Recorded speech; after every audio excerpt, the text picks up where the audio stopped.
So recently, Russia vetoed a United Nations Security Council resolution jointly proposed by the US and Japan, while China abstained from voting.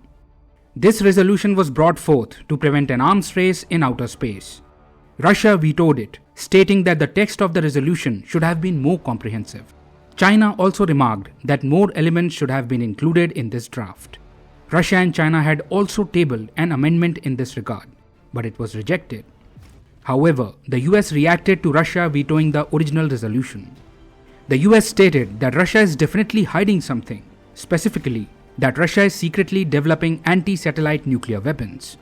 Otherwise, why would it veto a resolution aimed at preventing an arms race in outer space?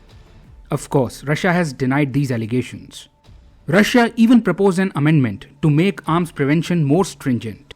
Russian President Vladimir Putin had already stated that Russia has no intention of deploying nuclear weapons in space. However, the US believes that Russia is secretly developing nuclear weapons for use in space. Both the US and Russia are signatories to the Outer Space Treaty. According to the 1967 Outer Space Treaty, outer space is shared among nations and must be kept weapon-free. Space should be used exclusively for peaceful purposes, and the arms race in space should be prevented.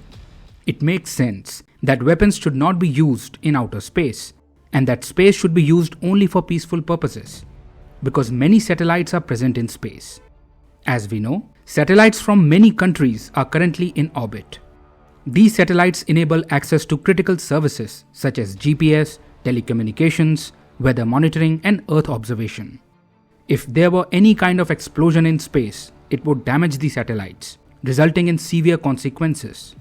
Critical services would be disrupted, military communications would be cut off, and there would be a significant economic impact. National security services as well as TV and radio broadcasts would be affected, rendering them dysfunctional. The destruction of satellites would also adversely affect scientific research. And that's just considering the immediate damage. The satellites that are destroyed and the space debris generated from them would orbit in space at high speed, posing a risk to functional satellites in the future.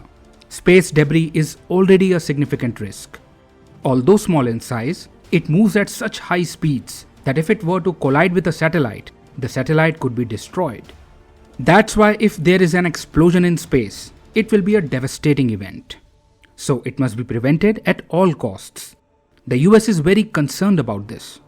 The commercial satellites of the US are helping Ukraine to resist Russia, and Russia has threatened that it could target these satellites. These American satellites helped Ukraine track Russian movements.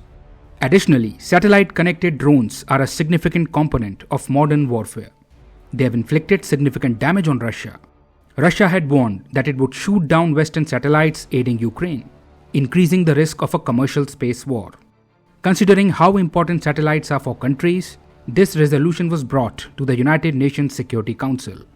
However, Russia vetoed it, stating that a provision should be added to the text that not only nuclear weapons, but all kinds of weapons should be banned in space at all times. The risk of a space arms race is real.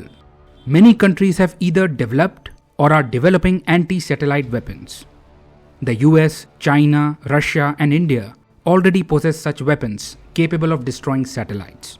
The Outer Space Treaty prohibits the placement of weapons of mass destruction in space, but does not address conventional weapons or anti-satellite weapons.